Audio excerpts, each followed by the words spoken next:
Terima kasih. Ini saya memang pendidikan karena orang tua saya almarhum Pak Uu Sulaiman, ya, seorang pendidik, pernah jadi guru SD, SMP, sampai jadi kepala sekolah SMP. Yang kedua, latar belakang pendidikan saya ini SD. Pertama, saya di SD Kabupaten Garut, di SD Siliwangi. Terus yang kedua, saya juga sekolah di SMP 1 Raja Polah, ya, di Kabupaten Tasikmalaya. Begitu orang tua pindah ke Kabupaten Bekasi, tepatnya di Cikarang, saya pernah di SD Waluya dan di SD Cabang. Sampai tamat di SD itu saya di Cikarang, Kabupaten Bekasi kalau sekarang. SMP saya di SMP Negeri 1 Cikarang, ya, lulus tahun 79, ada perpanjangan waktu tahun 80 pada waktu itu. Saya masuk di SMA 2 Tasikmalaya, ya, sampai dengan kelas 2. Ya, perpanjangan waktu saya pindah ke SMA 1 Kerawang, ya, hanya 6 bulan. Setelah 6 bulan pindah, karena orang tua juga dinasnya pindah ke Kabupaten Tasikmalaya, ya, di SMP Parakan Honje, kepala sekolah SMP. Saya pindah ke Kabupaten Garut, sekolah di SMA Negeri 1 Garut. Nah, tahun 80 saya lulus, saya masuk di Unpad, jurusan di FISIP, Fakultas Ilmu Sosial Politik, jurusan Ilmu Pemerintahan. Saya lulus tahun 85, ya, di wisuda tahun 85. Sebelum itu, sejak tahun 85, saya ikut testing PNS, ya, kebetulan saya ditempatkan di Kota Depok, ya, berpengalaman di Kota Depok lama ceritanya. Pernah juga ngalami dari Subag Pemerintahan, Subag Humas, ya, bolak-balik di sana, pernah jadi Sekwilmat, ya, pernah jadi camat di Cariu, ya, di Cimanggis, ya, sampai ke Bapeda, di Kabid Bapeda, di Bapeda Kota Depok, Sekretaris Bapeda, Kepala Dinas Pasar. Nah, ada satu sisi saya pindah pada waktu itu ke Kabupaten Garut. Ya. Nah, di Kabupaten Garut saya pindah di Bapeda, ya, di PRK, di bagian perencanaan, dan sekaligus juga di Kabupaten Garut saya ngajar juga di Uniga di Garut. Dan saya minta MPP tahun 1917, saya minta MPP. Kebetulan saya juga kembali lagi karena rumah di Depok, anak saya juga tinggal di Depok, dua-duanya juga memang SMA-nya di Depok. Ya, anak saya satu Lingga dan yang kedua Halim. Lingga juga dari UI, ya, Halim juga dari Unpad. Dilalahnya, begitu saya diam di sini, ada orang yang mau merekrut melalui kendaraan PDIP. Saya mencoba apa yang menjadikan kendaraan politik saya pegang ke PDIP. Sadar maupun tidak sadar bahwa founding father kita, ya, yang memerdekakan bangsa ini kan Bung Karno, ya, sebagai bapak yang melahirkan Pancasila dan falsafah negara ini dengan berbagai macam. Inilah yang harus kita perkuat, bahwa cita-cita founding father, ya, Bung Karno ingin memerdekakan siapa yang diinginkan, sebagaimana yang diamanatkan dalam Undang-Undang Dasar, bahwa ini kemudian hak segala bangsa, bahwa pengurangan kemiskinan, wong cik dan segala macam. Saya ingin mencoba baik dari sisi perencanaan dan implementasi perencanaan itu betul-betul mengena kepada masyarakat Kota Depok.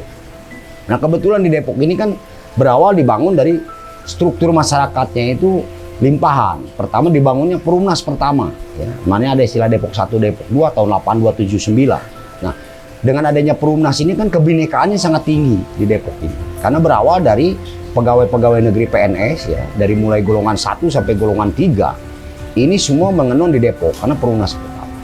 Saya kira begitu saya mengabdi lama di Depok dari sejak tahun 85, saya berakhir di sini, kembali ada orang yang mengajak untuk bergabung dari sisi politis. Saya akhirnya bergabunglah sebagai kader PDIP, ya, dari Partai Demokrasi Perjuangan. Ya. Nah, dari PDIP ini saya mencoba ingin mengabdikan dengan menggunakan kendaraan PDIP ini. Apa yang saya tertarik dalam PDIP itu karena lihat dari segi anggaran dasar dan anggaran rumah tangganya, dari sisi lagu himnenya, apa yang mau dibangun. Jadi nilai-nilai kebangsaan ini yang harus kita kembangkan, ya. Karena nilai-nilai kebangsaan ini yang paling kuat itu dari sisi Pancasila, ketuhanan yang Maha Esa. Saya kira itu yang harus kita kembangkan. Mudah-mudahan Allah meridhoi dan masyarakat mendukung. Semata-mata saya ingin mengabdi. Apa yang sisa-sisa pengalaman di pemerintahan, ya, baik implementasi, ingin disumbangkan kepada masyarakat. Bagaimana perencanaan pembangunan yang betul-betul mengena sasaran, tepat sasaran, ya, berhasil guna dan berdaya guna sesuai dengan perundang-undangan yang berlaku. Saya kira itu. Ini yang harus difasilitasi.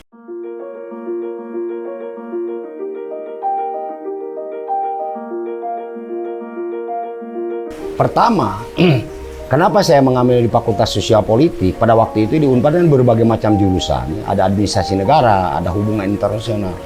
Kebetulan saya ngambil di bagian IP, ilmu pemerintahan. Dan dari sisi itu, karena orang tua saya lulusan IKIP, dia ahli sejarah, orang tua saya sering memberikan satu pendidikan, karena pendidikan sejarah, baik itu sejarah perkembangan Islam di dalam negeri, ya, khususnya di Indonesia maupun di Asia, maupun di Timur Tengah. Nah, orang tua saya itu dulu sering memberikan tauziah yang menyangkut dengan Maulid Nabi, ya, sejarah Islam Timur Tengah, sejarah Islam di Indonesia. Nah, ini yang terinspirasi oleh saya. Pertama dengan adanya Wali Songo, ya bagaimana cerita pemerintahan desa dulu yang namanya di Ciamis. Nah, orang tua saya sering memberikan sejarah-sejarah kepemerintahan di Indonesia. Apa yang disebut dengan Nah, disitulah saya tertarik masuk di jurusan ilmu pemerintahan. Nah, kenapa kita harus memahami ilmu pemerintah? Kita punya ciri tersendiri kan. Presiden sebagai kepala negara, presiden sebagai kepala pemerintahan. Nah, di situ saya mulai sebetulnya model pemerintahan seperti apa di Republik ini. Sadar maupun tidak sadar, kita tunduk kepada Pancasila dan Pembukaan Undang-Undang 145. Nah, disitulah bagaimana sejarahnya Wali Songo, pengembangannya, bagaimana dulu ada KMB, Konferensi Asia Afrika, bagaimana dunia ingin merdeka. Lepas dari itu semua, untuk mempertahankan ideologi negara, ya, yang disebut dengan bagaimana membangun watini wa zaitun hadal baladil amin. Nah, ini yang saya ingin dikembangkan. Bangsa ini tidak bisa berdiri oleh satu keyakinan, ya. Dari dua sisi, ada agama samawi dan agama non samawi, tapi juga ada nilai-nilai budaya. Nah, di sinilah saya agak sedikit tertarik di situ, karena Panding Padar ini belum selesai membangun bangsa ini. Yang akhirnya saya terjun di dunia politik, khususnya di PDIP itu, ingin bahwa bangsa Indonesia punya ciri khas tersendiri, ya. Bahwa dia akan tunduk patuh kepada Pancasila dan tunduk patuh kepada akar budayanya. Dan kita juga manusia yang beragama, ya, ketuhanan yang Maha Esa. Silahkan bertuhan dengan Tuhannya masing-masing. Mari kita jadikan satu persatuan untuk membangun bangsa ini. Apapun kemampuan kita, ya, baik kemampuan secara ilmiah maupun non ilmiah, atau perbuatan-perbuatan yang bisa dirasakan oleh masyarakat, kita berikan kepada masyarakat.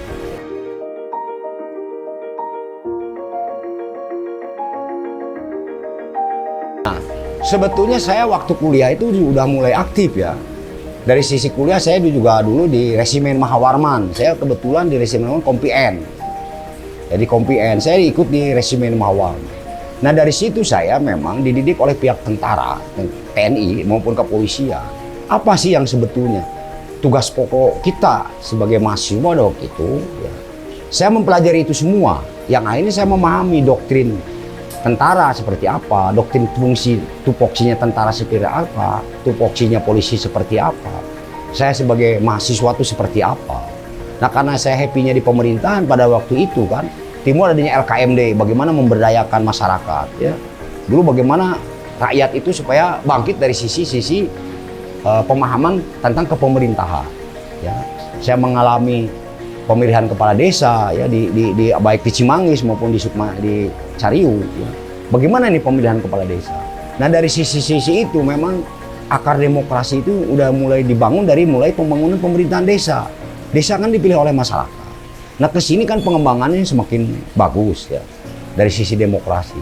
Nah, ketertarikan itu bahwa aspirasi itu boleh saja disalurkan. Cuman andai kata ini khususnya di dunia partai politik memahami tentang dunia pemerintahan, saya kira apa yang dicita-citakan oleh Panding Father, baik yang tersirat dan tersurat di dalam Pancasila dan Pembukaan Undang-Undang 145, kita implementasikan. Nah, mengimplementasikan itu kan perlu ada program dan kegiatan, ya, sesuai apa yang diinginkan oleh masyarakat. Jadi semua pembangunan ini saya menginginkan tepat sasaran, ya. Tepat sasaran itu harus ada hasil guna dan daya guna. Ini yang saya ingin mencoba. Kenapa harus terjun ke politik?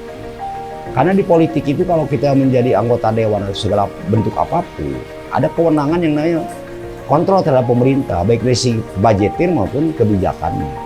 Terutama dalam formulasi APBD, penganggaran. Bagaimana formulasi itu? Mari kita bersama-sama, dan ini juga perlu partisipatif dari masyarakat. Mari kita masyarakat dikembangkan, masyarakat paham, minimal mengerti tentang program dan kegiatan. ya, sumber pendanaan pemerintah daerah dari mana saja. Ini yang harus ditangkap oleh masyarakat sebetulnya. Apalagi ini Depok ya, sebagai kota. Saya sering menyiratkan, kenapa Depok disebut kota? Ya, ada wali kota. Kepemimpinan wali inilah harus bercermin kepada sejarah-sejarah kewalian. Ya, bagaimana Wali Songo dulu membangun peradabannya dan membangun keyakinannya di pinggir-pinggir pantai, di kota-kota perdagangan. Ini kan sudah terlihat. Ya. Apalagi Depok kan kota perdagangan, pelayanan jasa, ya, pemukiman, dan berbagai macam hal. Ini yang harus kita artikulasikan sebesar-besarnya bagi kemanfaatan masyarakat di Depok itu sendiri.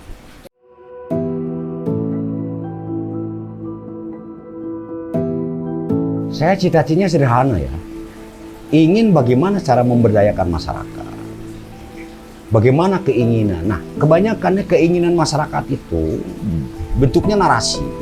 Saya coba akan giring kepada program. Di kumpulan APBD itu kan kumpulan program-program dan ada kegiatan-kegiatan. Baik itu bentuk dananya dari DAU, DAK dan lain-lain. Nah, kita ingin menyelotkan dengan anak-anak muda ini, baik Karang Taruna ataupun LSM. Mari kita benahkan dulu. Apa yang dibicarakan Bapak ini programnya di sini loh. Kayak contoh program infrastruktur saluran air lingkungan. Ini kan di Depok harus dibenahi. Banyak kan sekarang infrastruktur lingkungan ini yang banjir ya. Dulu mungkin ke belakang kita buang ke kebun bambu. Sekarang kan udah ada perumahan. Tapi infrastruktur irigasi lingkungan ini kan tidak pernah diperbaiki. Harus diperbaiki, disempurnakan lah. Ya, ada Ciliwung. Sebenarnya Depok itu kalau memang kita radikal, tidak ada banjir. Karena posisi Ciliwung ada di bawah. Ya, tapi semua kita buang ke Ciliwung. Tapi kan Depok ada kota resapan. Tapi kalau saluran air yang mau masuk ke Ciliwung itu resapannya bagus, mungkin yang dibuang ke Ciliwung itu hanya tinggal 10% atau 20%. Yang lainnya diserap oleh lingkungan. Makanya perlu ada sumur resapan, ya, tiap-tiap ada saluran air juga sebagai bahan resapan. Jadi sisa buangannya itu ke Ciliwung itu hanya 10%. Itu tidak akan menjadi beban ya bagi Jakarta sebagai pengirim banjir. Yang kedua sebagai resapan, bagaimana kita merawat situ. Ya. Baik yang ada di situ Depok 1, di belakang SMA 1 ya di perumahan. Situ-situ di Depok ada. Bagaimana kita memberdayakan situ sebagai resapan. Banyak hal yang betulnya harus kita perbaiki. Nah, fungsi-fungsi ini ya kembali lagi kepada cita-cita Kota Depok. Cita-cita Kota Depok intinya oleh pemerintah ini sekarang digarap. Dalam Perda nomor 1 itu kan jelas ya. Ada di situ namanya Pari Cara Dharma, ada lambang kujang. Nah, di dalam cita-citanya Kota Depok di dalam Perda itu satu kan hanya kota perdagangan, pendidikan, pelayan jasa, ya, pemukiman, resapan air, dan penyangga terdepan daripada ibu kota negara. Nah, ini yang harus kita bagaimana dari suasana lingkungannya, apakah kita mau menjadi kota metropolitan. Kita lihat sekarang jalan ya, jalan trotoar. Orang sudah nyaman nggak kalau mau ke Margona, trotoarnya udah bagus, tidak ada banjir segala macam. Nah, ini kita kembalikan lagi kepada Perda nomor 1. Nah, ini yang harus kota pendidikan. Apakah pendidikan sesuai dengan jenjang di Kota Depok sudah memenuhi? Baik itu negeri, terutama negeri ya. Untuk orang-orang yang tidak mampu. Ini kan kebanyakan untuk pendidikan dari jenjang SD, SMP ini SMA. Nah, untuk negeri ini kita masih minim. Apalagi MAN, Sanawiyah Aliyah. Ini kan kebanyakan ada swasta. Nah, secara ekonomi tidak semua mampu untuk ke swasta. Ini yang sering masyarakat teriak itu masalah pendidikan. Masalah pendidikan baik tingkat jenjang 9 tahun SD, SMP. Saya kira itu yang harus kita ambil.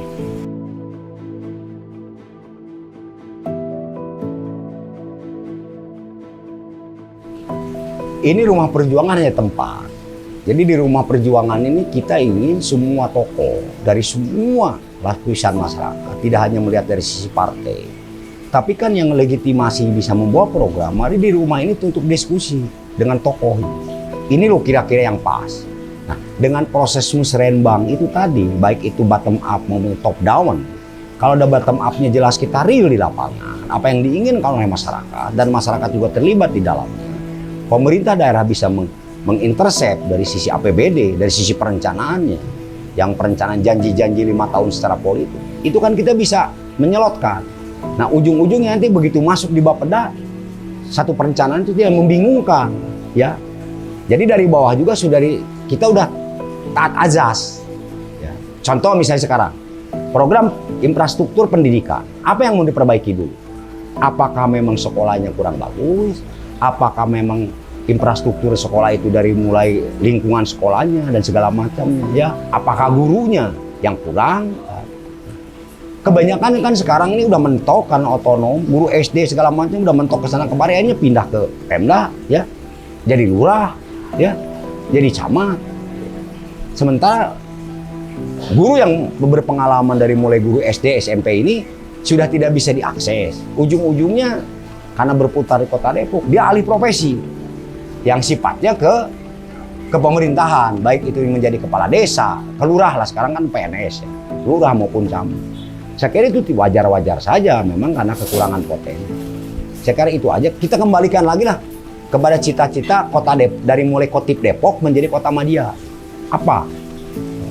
Sebenarnya tinggal kukuh dan pakuh, pengkuh gitu, ke Perda nomor 1. Kayak Republik Merdeka kan pertama yang disahkan teks proklamasi. Baru keluar Pancasila dan pembukaan Undang-Undang Dasar 45 kan. Depok menjadi kota madya itu ada Perda nomor 1. Nah, Perda nomor 1 ini sebagai patokan dengan perkembangan baik itu lingkungan maupun rencana tata ruang, RDTR dan UTR akan terbaca di sini. Yang kedua, coba kita lihat untuk pusat pendidikan. UI ada di Depok, ya. Brimob ada di Depok. Kostrad ada di Depok. Nah, ini kalau untuk sebagai kota wisata pendidikan, ya, orang ingin mengenal tugas tupoksinya Kostrad, kita bisa lihat ke Kostrad. Ya, apa sih sebenarnya komando strategi itu? Saya kira anak-anak pelajar di luar Depok maupun di Depok paham apa itu Kostrad, apa itu Brimob, kan ada di Depok. RTM, ya, rumah tahanan militer, kan ada di Depok. Apa sih RTM itu? Nah, kalau memang ini diadvokasi untuk pemahaman fungsi-fungsi itu, saya kira Depok untuk wisata pendidikan sudah memadai. Baik angkatan darat maupun kepolisian ada di sini semua. Ya, apalagi sekarang mau dibangun UI kan, universitas itu kan udah. Tapi basicnya orang Depok mau masuk, apakah MAN ada di Depok? Hanya ada satu kan yang negeri. Nah ini yang harus kita kembangkan. Saya kira itu untuk ke depan. Ya saya kira mohon maaf saya kalaupun ada kata-kata yang kurang pas, ya ini kan baru cita-cita, tapi kita harus diwujudkan. Saya minta dukungan dari masyarakat. Mari kita bersama-sama untuk membangun kota Depok ini. Apa yang sudah dikerjakan oleh pendahulu, mari kita perkuat apa yang sudah baik. Saya kira itu. Terima kasih. Wassalamualaikum warahmatullahi wabarakatuh.